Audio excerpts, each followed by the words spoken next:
Mayhew, Curator of Artefacts here at the National Museum of the Royal Navy.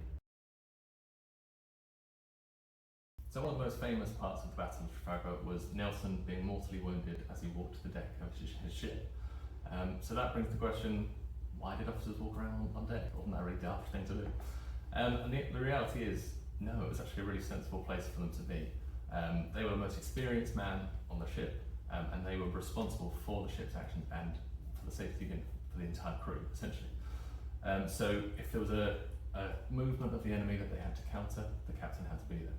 If there was an opportunity that presented itself, the captain had to be there to take advantage of it. If they were down in the hold, or on the all-up deck, messages would just take too long to relay, the moments would be missed.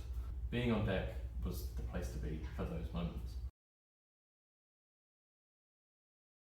So if he had to be on deck, why was he in uniform?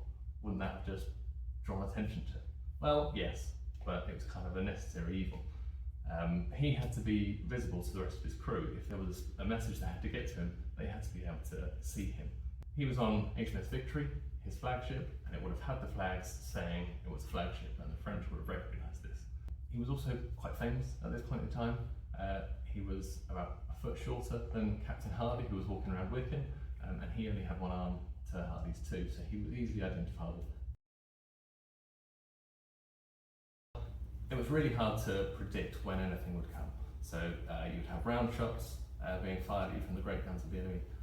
They would send splinters, large wooden splinters across the decks, and again, you wouldn't know where they were going to hit. The bigger threat, I suppose, for Nelson would have been musketry, which was an issue, but muskets at the time were accurate to about 100 yards. There was also the pitch and roll of both ships to take into account, and the great guns that both ships were going firing, or all the ships in both fleets, created huge billows of smoke. There was lots of smoke to see through to hit your target. And one thing that should be noted is, Captain Hardy wasn't killed at Trafalgar, despite also walking around on deck.